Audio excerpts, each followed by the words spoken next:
Well, let's fast forward the next 5 years. We're hoping that Nigeria will have uninterrupted power supply about that time. But what road or what hurdles are you still seeing ahead of us? Are you still seeing a scenario where the federal government will have to extend a lifeline again to some of these companies? Or are you seeing a scenario where they're up and ready to go? Besides, I've been made to understand that that report or that briefing happened 2 weeks ago, even though the intervention had come, I think, a lot earlier. But that briefing happened 2 weeks ago. How do you see us making progress in the next 5 years? I think the biggest progress that we will make is for us to have a clean system. When I mean clean system, a system in which anybody who has a desire to function in any area of the business can function effectively.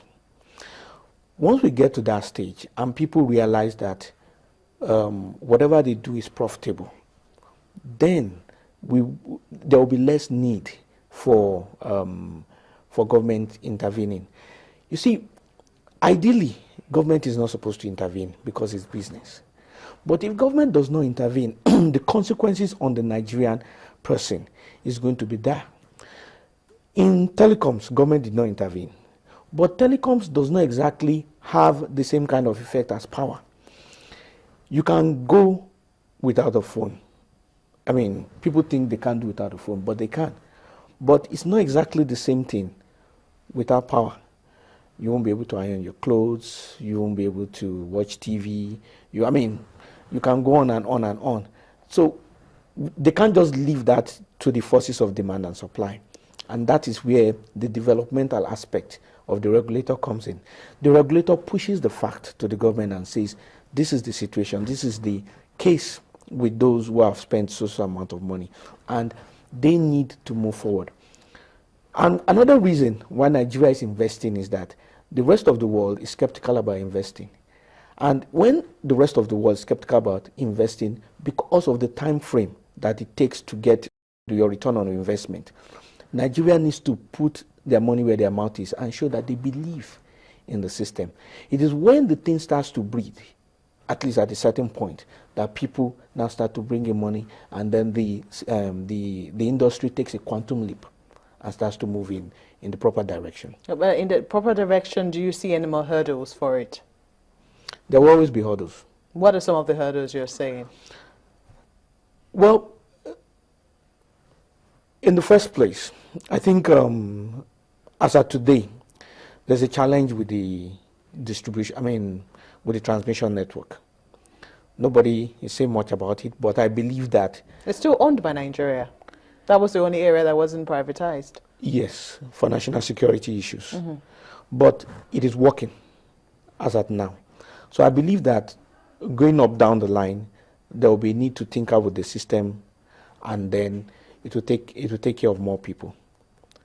Apart from that, the other challenges will surface as I see it. It's like you build up a theoretical model for a car or even a software, but you don't really know the problems that model will have until you use it.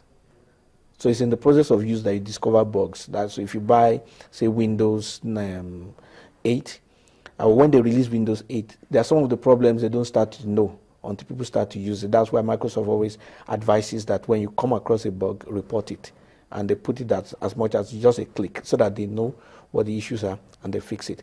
In reality, there are many things you won't know until you get into business.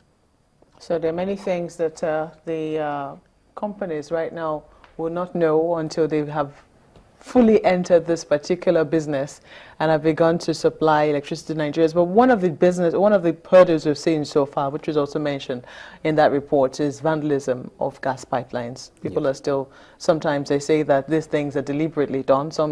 It's a very thin line between sourcing for petrol on the part of vandals and also trying to sabotage what exactly the government is trying to put in place. How do you see us solving that problem?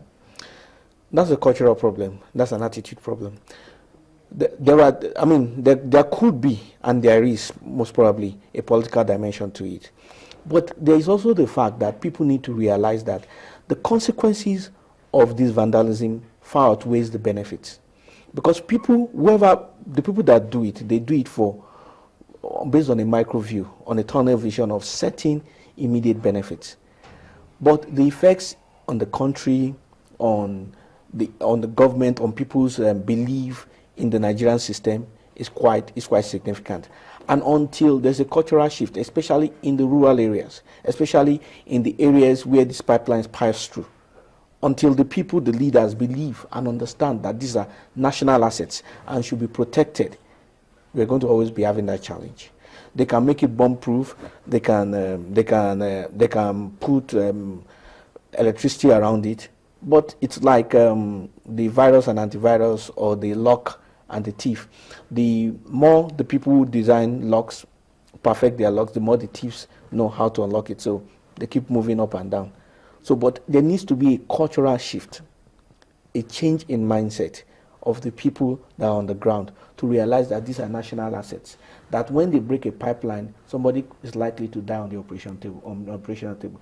There are cases where light just goes in teaching hospitals. I mean, there are cases where certain facilities are not provided simply because the capacity for power cannot provide for it. Well, I did hear the minister asking for help from the media in that particular respect, but you've heard the report about the lifeline, 213 billion naira being provided to the gas companies for generation and to ensure that you and I eventually feel uninterrupted power supply. I believe that's the goal. I've been speaking with Bode Showumi, who's an energy analyst, and he's been helping us take a look at this particular issue. Thank you so much for coming on the program. And Thank you. Do let us know what you think. Have you begun to feel the impact of increased generation in your homes and offices? Sunrise Daily Now is there for you. That's our Twitter handle. And you can also write us a mail at sunrisedaily@channelstv.com.